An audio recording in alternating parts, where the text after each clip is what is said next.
On September 11, 2001, America was viciously attacked by evil forces.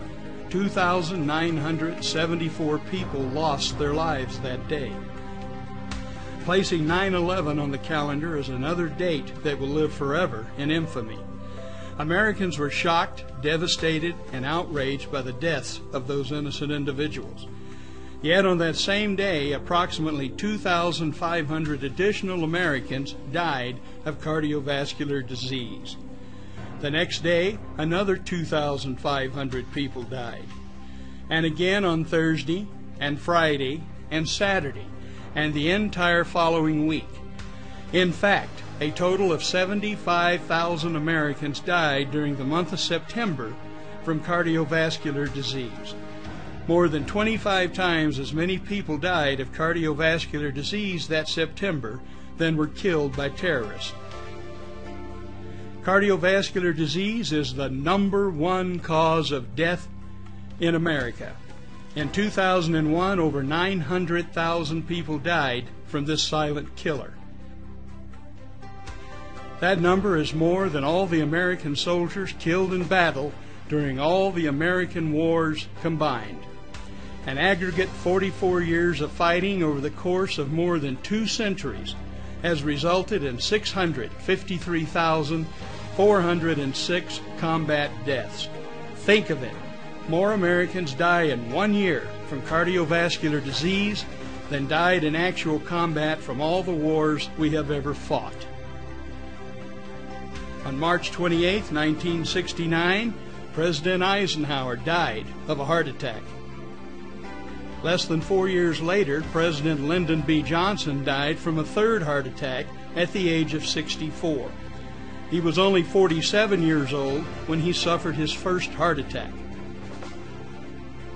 The following celebrities all died from heart disease before reaching the age of 60.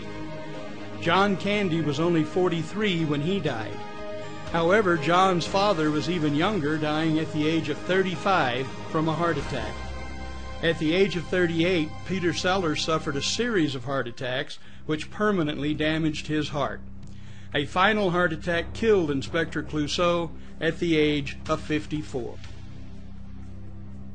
Henry Fonda was 77 when he died from heart disease. However, he lived longer than everyone else pictured here. In June 2008, Tim Russert collapsed suddenly and died while preparing for the television show Meet the Press. An autopsy revealed that ruptured cholesterol plaque blocked off a main artery leading to the fatal heart attack. It's frightening to think that even though Tim Russert had access to the finest medical care in America and had recently passed a stress EKG evaluation, and also was under the supervision of a cardiologist taking medication for cholesterol and blood pressure, he died at the age of 58 from his first and final heart attack. That same month, George Carlin died from heart failure.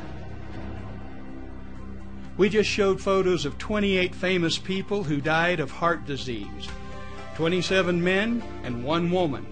However, the last thing we want to do is add to the myth that heart disease affects mostly men. Heart disease is the #1 cause of death for both men and women. In fact, more women die of heart disease in the United States each year than men. In addition, studies show that women are much more anxious about developing breast cancer than cardiovascular disease. There seems to be more news and awareness regarding breast cancer than there is heart disease among women. Yet 12 times as many women will die from cardiovascular disease than breast cancer.